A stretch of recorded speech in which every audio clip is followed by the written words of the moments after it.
سلام، خوش اومدید به ویدیو آموزش سخنگو کردن پرنده. اولین موضوع که باید در نظر داشته باشید اینه که گونه‌های مختلف پرنده استعداد و توانایی برابری برای سخنگو شدن ندارند که مرغ عشق و کاسکو جز بهترینا در سخنگو شدن هستند و همچنین استعداد سخنگویی در هر دو جنس توتیسانا با همدیگه برابر نیست. معمولا نرها بهتر از ماده‌ها عمل می‌کنند. نکته بعدی سالم بودن پرنده و والدین پرنده هستش و همچنین تغذیه مناسب در رشد سیستم‌های عصبی تاثیر مستقیم داره.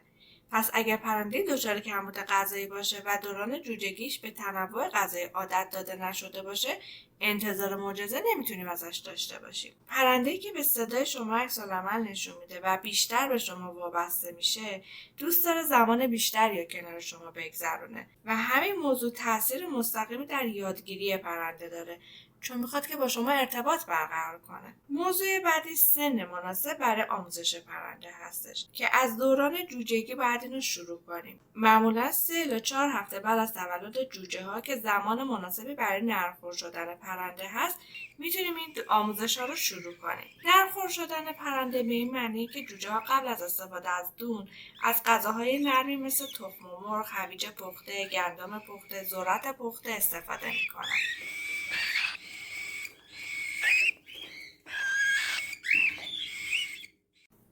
تشخیص جنسیت و انتخاب پرنده نر در مرغ عشق و عروس هلندی برای سخنگو شدن اهمیت زیادی داره، ولی کاسکو و راهب تقریبا استعداد یادگیری در هر دو جنس با همدیگه برابر هستش.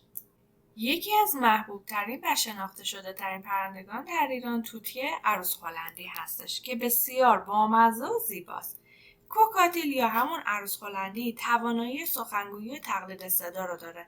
البته جنس نرش استعداد بیشتری داره و بیشتر از تقلید صدا علاقه‌مند به تقلید سوت‌های ریتمدار هست و به خاطر همین اول شما باید چند کلمه بهش یاد بدید، بعد سوت‌های مختلف رو یاد بگیرن و در کل تعداد لغات و کلماتی که یاد میگیرن محدود هستش.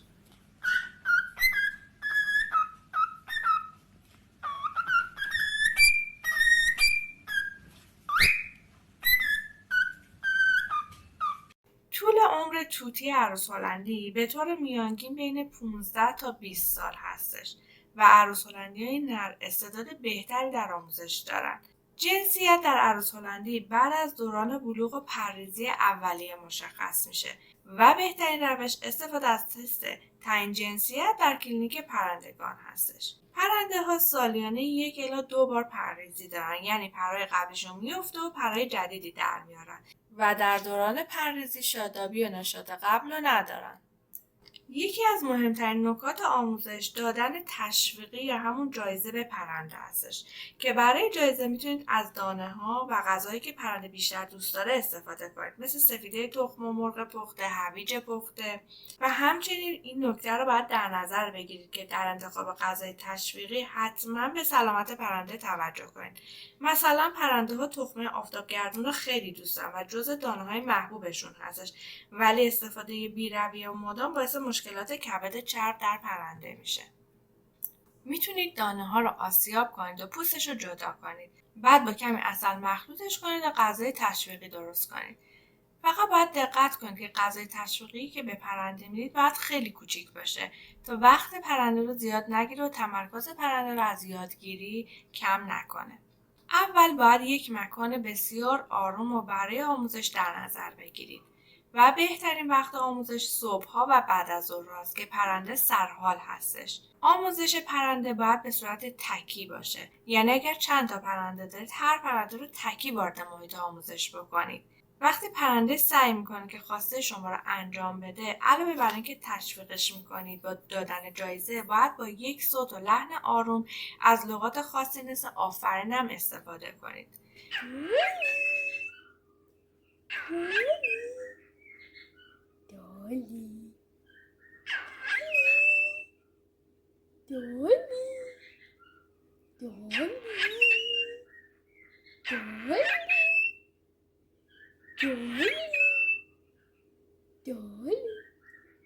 آموزش آموزش پرنده در قفس و کنار وسایل بازی و غذا یا هم‌نوعانش باعث حواس پرتیش میشه.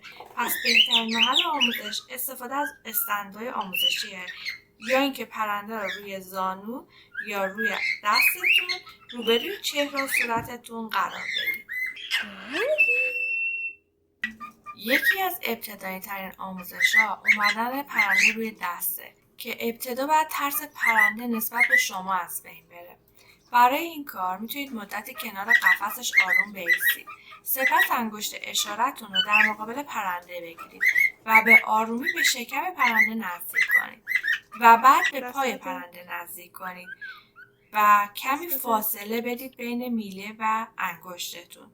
وقتی که انگشتای پای پرنده روی انگشت شما قرار گرفت، با جایزه دادن اون رو تشویق کنید تا اعتماد عروس هلندی رو بیشتر جلب کنید.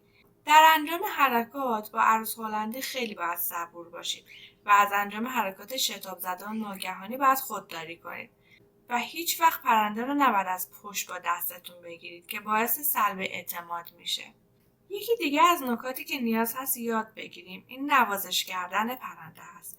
توتیسانا علاقه زیادی به نوازش دارن و انگشت اشارتون رو باید ابتدا جلوی صورت پرنده ببرید و بعد به آرامی پرهای اطراف سرش رو نوازش کنید. این عمل رو وقتی که پرنده در آرامش و استراحت هست باید انجام بدید. که در حال شیطنت و آواز خوندن هستن علاقه به نوازش ندارن. در پروسه سخنگو شدن حضور گونه‌های دیگه پرنده روند آموزشی رو دچار اختلال میکنه. بهترین حالت اینه که پرنده به شما علاقه‌مند و وابسته باشه و تلاش کنه تا با شما ارتباط برقرار کنه و با لغات ساده‌ای هم باید آموزش رو شروع کنیم، مثل بدو، بیا، جوجو. دست بده. آفرین. برای شروع باید یک لغت رو انتخاب کنیم. وقتی که به پرنده میرسیم و نوازشش میکنیم اون لغت رو هی تکرار کنیم.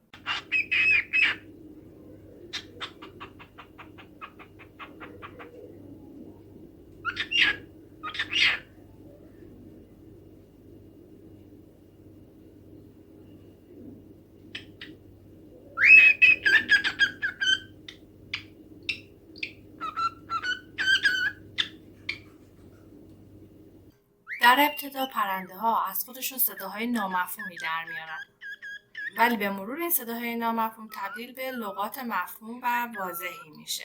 فقط باید صبر و حوصله داشته باشید و تمرین و تکرار. و هر دفعه که این صداهای نامفهوم رو داره از خودش در میاره حتما باید تشویقش کنید، هم با جایزه دادن هم با صوت آفرین، و بعد مدام اون لغت رو باید تکرار کنید.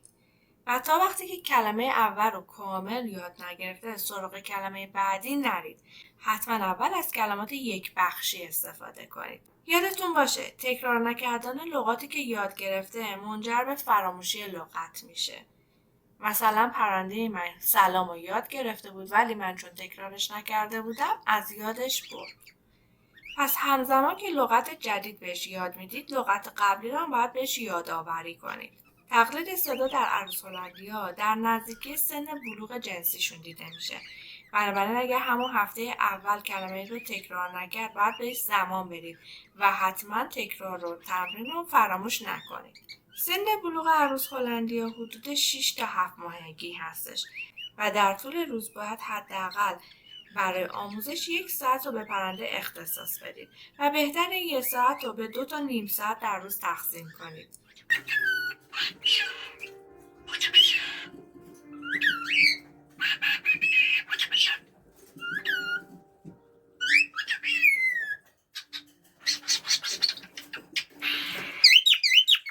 که یکیش صبح باشه و یکیش بعد از ظهر باشه، یا به 4 تا 1 ربع تقسیمش کنید و زمانی که پرنده سرحال هست شروع کنید باهاش تمرین رو تکرار کردن.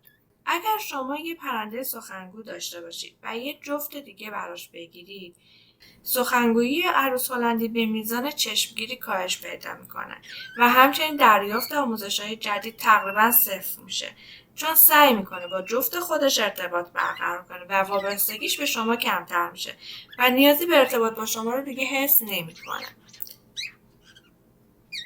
روش دیگه برای یادگیری و آموزش استفاده از صوت‌های پرنده‌های دیگه هست که میتونید اون صوت دلخواهتون یا اون آواز ریتیدا رو با ویدیو براش بذارید.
دست بده.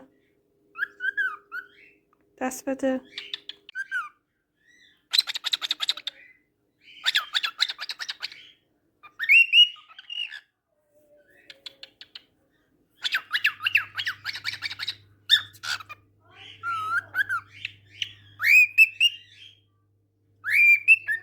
اگر به اینجور ویدیوها علاقه دارید لایک و سابسکرایب فراموش نشه. تا ویدیو بعدی، خدا نگهدار.